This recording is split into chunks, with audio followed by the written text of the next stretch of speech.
ज्यांच्या पवित्र स्पर्शाने हे ठाणे भूमी पवित्र झालेली आहे, ह्या सेंट्रल जेलमध्ये त्यांना फाशीची शिक्षा देण्यात आली।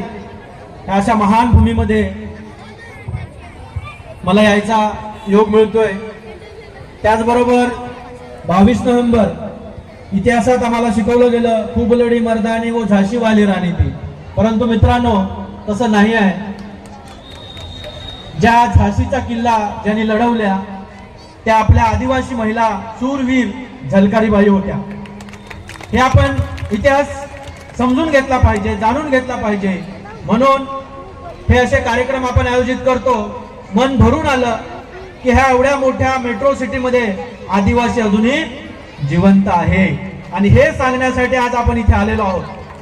भले तुम्ही मोठ्या टॉवर मध्ये राहत असतील, आम्ही बारक्या घरात राहतो, पण आम्ही इथले मूळचे आहोत। आणि हा आवाज बिरसा मुंडा जयंतीनिमित्त असेल, राघोजी भांगरेच्या जयंतीनिमित्त असेल किंवा झलकारीबाईच्या जयंतीनिमित्त आपण इथे एकत्र आलोत, आपल्या सुखदुःखाच्या गोष्टी करतोय, ही खूप मोठी जमेची गोष्ट आहे। भलेही ह्या शहरीकरणामध्ये आतापर्यंत आपली पोर आपली भाषा विसरली असतील, परंतु ह्या गाण्यावर नाचताना बघतो तेव्हा एक वेगळाच अभिमान वाटतो की त्या निमित्ताने का होईना आपली भाषा, आपले शब्द लोकांपर्यंत पोहोचत आहेत, आणि ही गरज आहे। आपण बीज आहोत, ह्या जमिनीतले पहिले वारस आहोत, आणि आपल्याला कोणी मिटवू शकत नाही। फार गाडलं तर आम्ही परत उगवणार आहोत, आणि हे आमच्या बिरसा मुंडाने आम्हाला दाखवून दिलेलं आहे। आणि म्हणून ह्या जयंतीच्या निमित्तानं बिरसाचा इतिहास आपण समजून घेतला पाहिजे, राघोजी भांगरेचा इतिहास आपण समजून घेतला पाहिजे, आणि झलकारीबाईचा इतिहास समजून घेतला पाहिजे की आम्ही नेमके कोण आहोत। आदिवासी आदिवासी ह्या शब्दाची आतापर्यंत लोकांना लाज वाटत होती, पण आता वाटते का? नाही।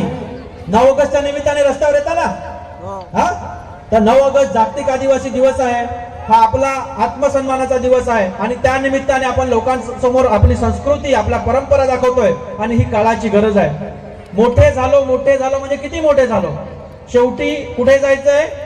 जमिनीतच जायचंय।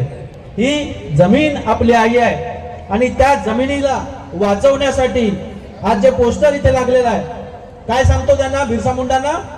धरती आबा। काय सांगतो? धरती आबा। धरती आबा काय सांगतो? धरती आबा। ह्या जमिनीचा बास, ही जमीन आमची आहे, म्हणून आपण ह्या गोष्टी समजून घेतल्या पाहिजेत की अवघ्या 25 वर्षाच्या कारकिर्दीमध्ये तुम्हाला माहिती आहे बिरसांचा जन्म 15 नोव्हेंबर 1875 ला झाला। शहीद कधी झाले? कधी? 9 जून 1900। 9 जून 1900। फक्त अवघी 25 वर्ष त्यांना जीवन मिळालं, आणि ह्या 25 वर्षामध्ये जी त्यांनी क्रांती केली, ही जगामध्ये कोणी एवढी मोठी क्रांती केलेली नाही। आणि म्हणून हा इतिहास आपल्याला पुन्हा आठवायचा आहे। ज्या बिरसा मुंडाने भीक मागू नका, चोरी करू नका, सत्य बोला, माणूस हा क्रियाशील असला पाहिजे। जो माणूस काही काम नाही करत, आमच्याकडे काय सांगतात त्याला? थेंगुड। तुम्ही काय सांगता? साबर ना, त्या साबरी सारखा असतो। म्हणून माणसाने सतत क्रियाशील असलं पाहिजे। स्वराज्य माझा जन्मसिद्ध हक्क आहे, हे कोणी सांगितलं असेल तर ते आमच्या बिरसाने सांगितलेलं आहे, हे लक्षात घ्या। आणि म्हणून जी बिरसाची शिकवण दिलेली आहे, बिरसा सांगतो भूत पिशाच काही नसतं, भूत प्रेत काही नसतं। माणूस जर आजारी पडला तर त्याला दवा आणि दुवेची गरज आहे, सेवेची गरज आहे। आशीर्वादाने कोणी बरं होत नाही, हे आमच्या बिरसाने शिकवलेलं आहे। आणि त्या निमित्ताने आपण ही गोष्ट समजून घेतली पाहिजे की जयंती साजरी करतोय म्हणजे काय, तर फक्त आपण आपले पारंपरिक वेशभूषा करून नाचणं नाही, तर बिरसाचे विचार खऱ्या अर्थाने गावागावा घराघरापर्यंत घेऊन जाणं ही काळाची गरज आहे। आणि म्हणून ही गोष्ट आपण लक्षात ठेवली पाहिजे। आज आपल्या ठाण्याच्या जेलमध्ये 2 मेला त्यांचा शहीद दिवस असतो, राघोजी भांगरे। त्यांनी जो लढा दिलेला आहे तो खूप महत्वाचा आहे। त्यांच्या लढ्यामुळे आज आम्हाला जमिनीचा हक्क मिळालेला आहे। आणि बंधू आणि भगिनींनो, मी नेहमी गेल्यावर लोकांना प्रश्न विचारत असतो, आणि तुम्हालाही तो प्रश्न विचारणार आहे, किती लोकांकडे जातीचे दाखले आहेत? सगळे आदिवासी आहेत का? किती लोकांच्या जातीच्या दाखल्यावर आदिवासी लिहिलेलं आहे? कोणाच्या दाखल्यावर लिहिलंय? कोणाच्या पण नाही। काय लिहिलंय? अनुसूचित जमाती, ST, शेड्यूल्ड ट्राईब। काय लिहिलंय? आणि आम्ही तर छाती फुगून सांगतो आम्ही कोण आहोत? आदिवासी। आणि आम्हाला दाखल्यावर पण आदिवासी लिहिलेलं नाही, हे आपण समजून घेतलं पाहिजे। हे का समजून घेतलं पाहिजे? आज ज्या थोरवीरांची जयंती साजरी करतोय, ह्या देशामध्ये एक असं डॉक्युमेंट आहे, तिथे आदिवासी लिहिलेलं आहे. काय आहे? 7/12. काय आहे? 7/12. जमिनीचा 7/12. 7/12. आपण एवढं ऐकून असतो की आदिवासीची जमीन खरेदी विक्री होत नाही. ती का होत नाही? त्याचं मागचं कारण समजून घेतलं पाहिजे. सिद्धू कानू चांद भैरव हे 4 भाऊ, फुलो जानो ह्या 2 बहिणी, आणि 1857चा उठाव होण्याआधी 1854 साली जो शहीद दिले, 1 नाही 2 नाही, किती लोक? 35,000. किती? 35,000 आदिवासी लोक शहीद झाली. तेव्हा जाऊन व्हिक्टोरिया राणीने सांगितलं की आमचं ब्रिटिश सरकार जाईल, कुठलाही सरकार येईल, पण आदिवासीची जमीन कोणाला विकत घेता येणार नाही, कारण ह्या देशाचे ते मूळ मालक आहेत. आणि म्हणून तुमच्या 7/12वर काय शिक्का पडतो? आदिवासी. म्हणून तुम्हाला भले जातीचा दाखला आदिवासीच्या नावाने मिळत नाही, पण तुमच्या 7/12वर आदिवासी लिहिलेला आहे. का?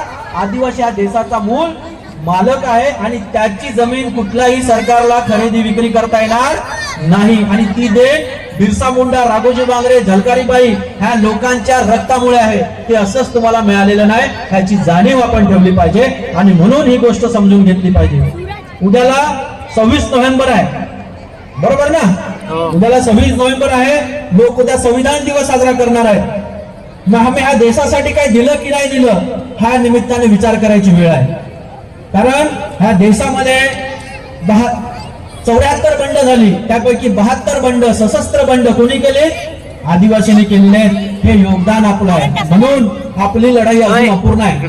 आणि म्हणून मी खुल्या मंचावर सांगतो, 9 ऑगस्ट आम्ही जागतिक आदिवासी दिवस साजरा करतो, परंतु आम्हाला ह्या देशाचे पंतप्रधान असतील, राष्ट्रपती असतील, पण शुभेच्छा देत नाही. हे आमचं दुर्दैव आहे. इतर धर्मासाठी तुम्ही शुभेच्छा देता, आपण आमच्या धर्मासाठी शुभेच्छा देत नाही. हा तमाम पब्लिकने विचार करायची गरज आहे का आम्हाला शुभेच्छा का दिल्या जात नाही, ह्याचा विचार करायची वेळ आहे. आणि म्हणून उद्या जरी संविधान दिवस साजरा करत असले तरी पण आमच्या लोकांचं योगदान, बलिदान विसरता येणार नाही. जे काही आपल्या जयपाल सिंग मुंडाने केलेलं आहे, जे काही आपल्या बिरसा मुंडाने केलेलं आहे, ते आपण विसरून चालणार नाही. म्हणून मी तुम्हाला पुन्हा आठवण करून देतो की आमच्या संविधानामध्ये आदिवासी शब्द लिहिला गेला नाही, त्याची मागणी झाली अशातला भाग नाही, मागणी झाली. जयपाल सिंग मुंडाने ठासून सांगितलं की आम्हाला ह्या भारत स्वतंत्र होत असताना तुम्ही आम्हाला काय देणार आहात? आम्हाला दुसरा काही देऊ नका, आम्हाला काय शब्द द्या? आदिवासी शब्द दिला, आदिवासी शब्द द्या. परंतु आम्हाला आदिवासी शब्द दिला गेला नाही. ही लढाई अजून पण अपूर्ण आहे. म्हणून मी तुम्हाला सांगितलं की तुमच्या जातीच्या दाखल्यावर फक्त शेड्यूल ट्राईब लिहिलेलं आहे, आदिवासी लिहिलेलं नाही. मग ह्या देशातल्या 10 करोड आदिवासींवरती मोठं प्रश्नचिन्ह आहे. म्हणून ह्या जयंतीच्या निमित्ताने आपला इतिहास आपण आठवला पाहिजे, आपला भूगोल आपण समजून घेतला पाहिजे. पूर्वी हा ठाणे जिल्हा होता, आता डिवाइड होऊन आम्ही पालघर जिल्ह्यामध्ये गेलो, आम्ही एकत्र होतो. आता आम्हाला मजबुरी का होईना ते लिहावं लागतं पालघर जिल्हा. पण ह्या देशातला आदिवासी एक आहे. आणि ही जर एकीची ताकद आपण बनवली तर थोडके नाही तर आपण 10 करोड आदिवासी या देशामध्ये राहतो. आणि म्हणून मी ही माझी म्हणणं आहे की आम्हाला पण ह्या देशाच्या पंतप्रधानाने, ह्या देशाच्या राष्ट्रपतीने 9 ऑगस्ट जागतिक आदिवासी दिनाच्या शुभेच्छा दिल्या पाहिजेत का नाही? मागणी करणार ना? आणि आम्हाला ठाणे पालघरमध्ये आम्ही थोडं जास्ती संख्येने म्हणून आम्हाला सुट्टी दिली जाते. तुम्हाला दिली जाते का ठाण्यामध्ये सुट्टी? मग आम्ही काय घोडं मारलेला आहे? तुम्ही आदिवासी नाहीत का? आहोत ना? मग आम्हाला पण हक्काची सुट्टी मिळालीच पाहिजे. जसं मी लोकांना सांगतो, तुम्ही ईद साजरी करता का? नाही ना? ख्रिसमस साजरा करता? पतती साजरी करता?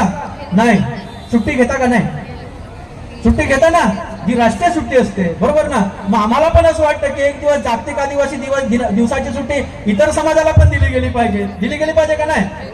ही गोष्ट लक्षात ठेवा. बोलण्यासारखं बरंच आहे, बरेच कार्यक्रम आहेत, मी जास्त तुमचा वेळ घेणार नाही. आणि एक शेवटची जाता एक घोषणा देतो, आदिवासी एकता जिंदाबाद, आदिवासी एकता जिंदाबाद, आदिवासी एकता जिंदाबाद. अरे जोरात आवाजाला पाहिजे. आदिवासी एकता जिंदाबाद, आदिवासी एकता जिंदाबाद, हम सब एक है, हम सब एक है. जोहार, जिंदाबाद. ओके, थँक्यू दादा. मला वाटतं वेळ खूपच कमी आहे. जास्त न बोलता मी पुढील